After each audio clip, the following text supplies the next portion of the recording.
Hey guys, today we're out here at KOAN School. We're going to show you the aquaponics system that we're designing, that we're building.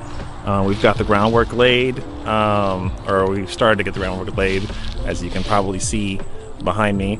But essentially we're building the aquaponic channels. We're going to lay some pipe, we're going to lay down some weed barrier, and excited to show you guys what we're up to. So let's go take a look. As you can see, we've got our cinder blocks down. We've got some markers to make sure everything was nice and straight. Once we get the pipe channels dug out, we're going to go ahead and start to mortar these guys onto the second layer. That'll make the channels about 16 inches deep. We only need about 10 to 12 inches of water in them, so having a little extra room it never hurt nobody. So this will be in between them.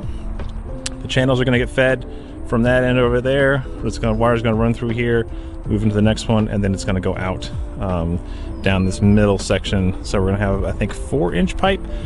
Chris is actually on the phone right now. I'm trying to figure that out. So yeah, let's go take a closer look.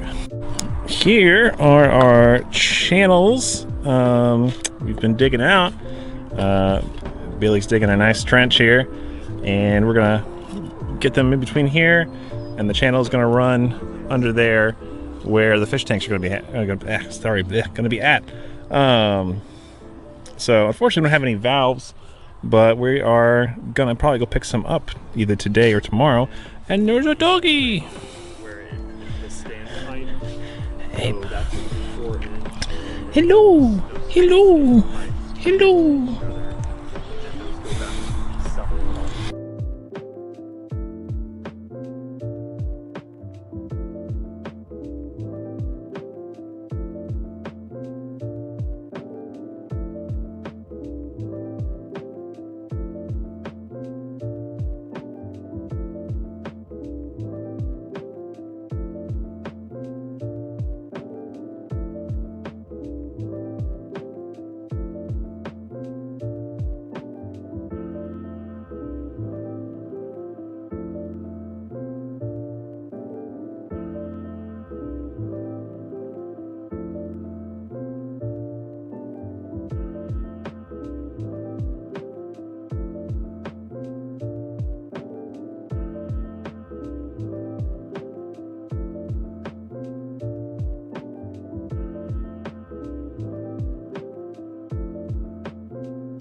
Alright, so what we went ahead and did, we dug a deep hole right here in the ground.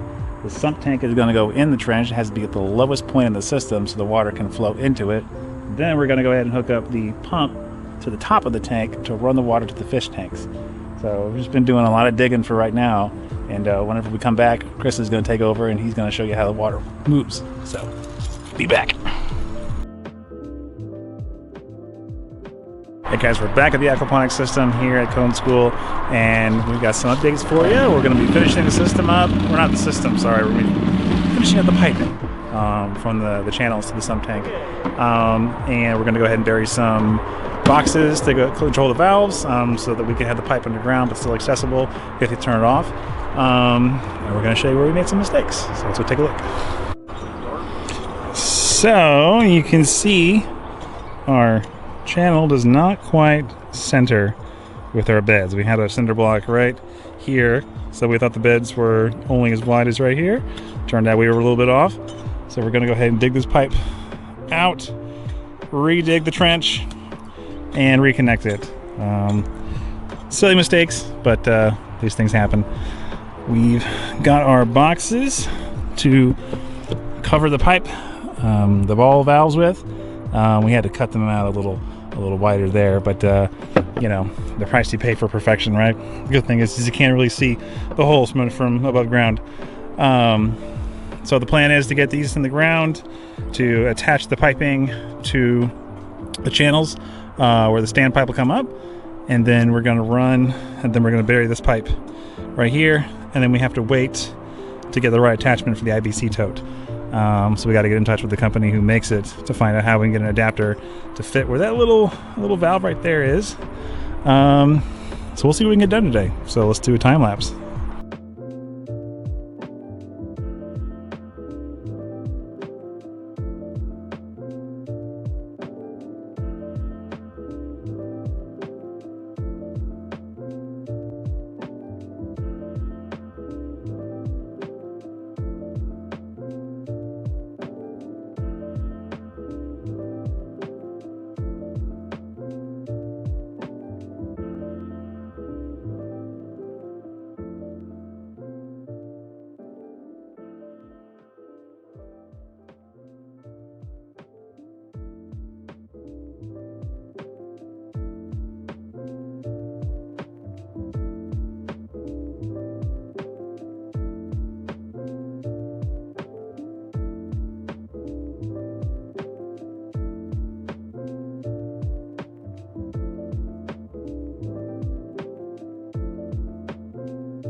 All right, now we're gonna test it, see if it leaks. We're not super confident in some of the glue job we did, even though we kind of put as much as we could, it didn't quite work out.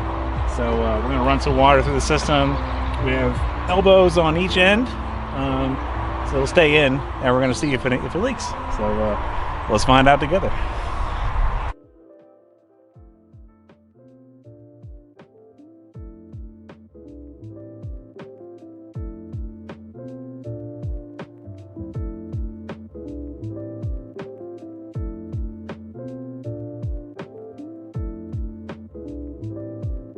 All right, and now we have to dig out the hole in the ground for our induction tank. You can see right here, this is already hard at work, but essentially it's going to look like that. The tank is going to be submerged cone side down into the ground, and that will let us drain any of the waste the solid waste that accumulates in this system. So in tanks themselves, you're going to have two walls. So basically the waste is hit into one wall, falls into the bottom of the cone, and then we're going to have spigots outside of the ground, turn them on, drain all the waste out, and then whatever's left gets filtered into the bird netting. So I'm going to let these guys do their work.